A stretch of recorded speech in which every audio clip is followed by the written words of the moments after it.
Nobody Hugs a Cactus by Carter Goodrich. Boys and girls, could you make a prediction about this book?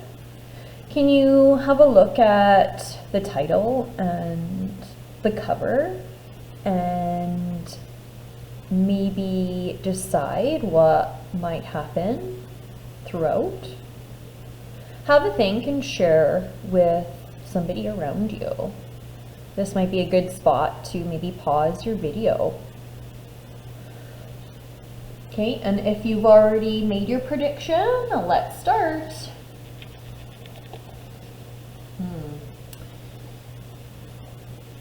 Interesting to see that this little cactus looks a little different than this cactus right here in the front cover.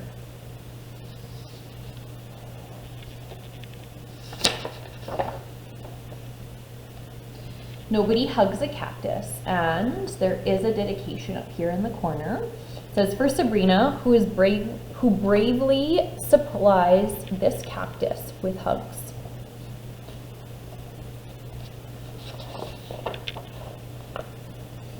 Hank lived in a pot.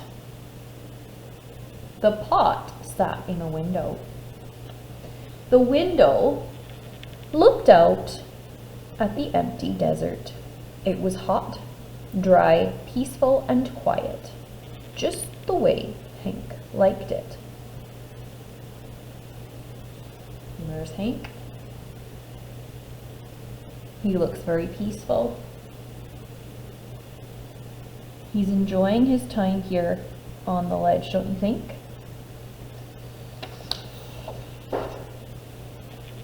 But every now and then, somebody would interrupt Hank's peace and quiet. Hi, Hank, Rosie the tumbleweed called out.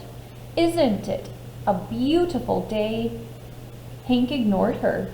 He just wanted to be left alone.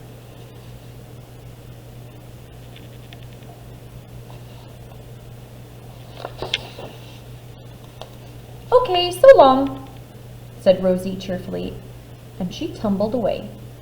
Hank was happy again.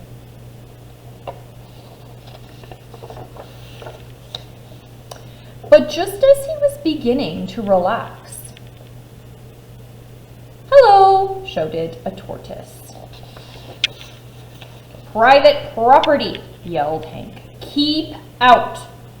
The tortoise was so frightened, he hid in his shell. Hank was still yelling at the tortoise when a jackrabbit dashed by. "Hiya, Prickles," she shouted. "My name isn't Prickles," Hank yelled back. "And stay out of my yard." Oh gee, look at our friend the cactus. Not happy at all.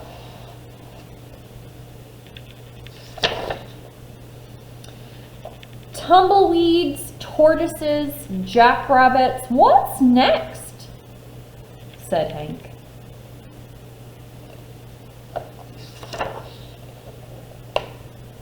A coyote came lopping by. "No dogs allowed," yelled Hank. "I'm not a dog," said the coyote, "and you are as prickly on the inside as you are on the outside."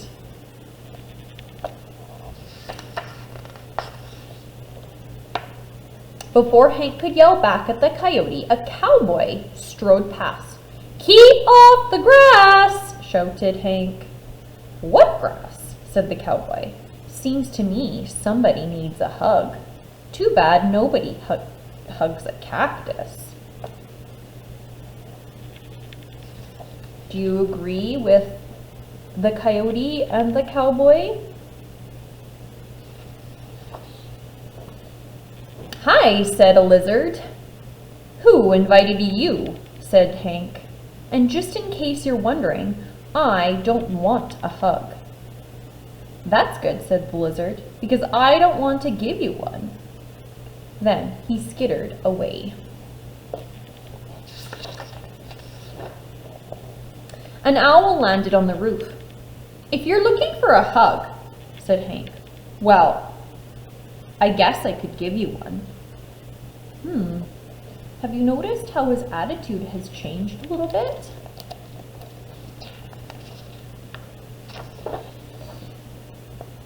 "Who, me?" said the owl. "You must be joking." And for the first time, Hank began to feel lonely. Has your attitude changed about our little friend Hank?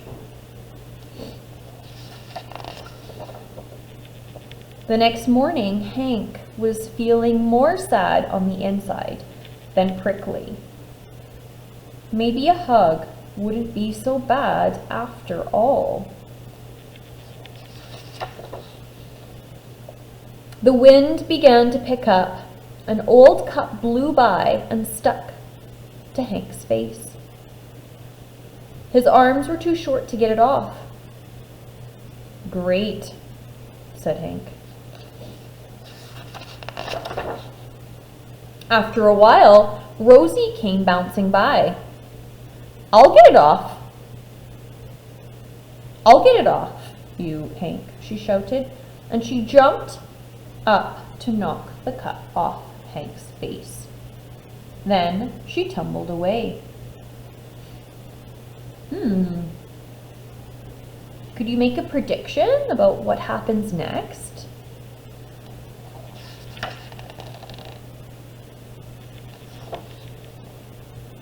Hank didn't have time to thank Rosie. He felt bad about all the other times he'd been so rude to her. So he came up with a plan.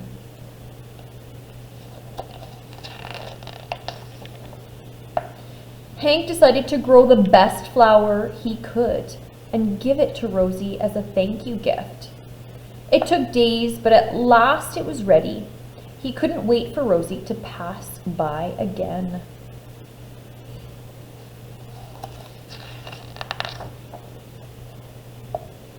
When at last she finally did come bouncing back, Hank held out the flower. "Look, Rosie," he said, "I grew it just for you."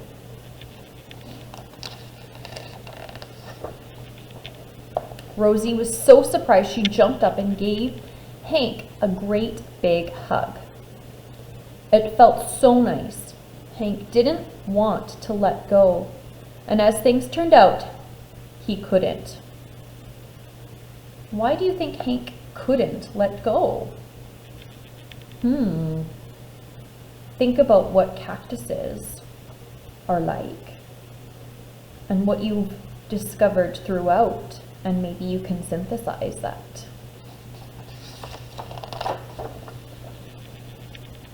But they didn't care. After all, it's better to be stuck in a hug than stuck all alone.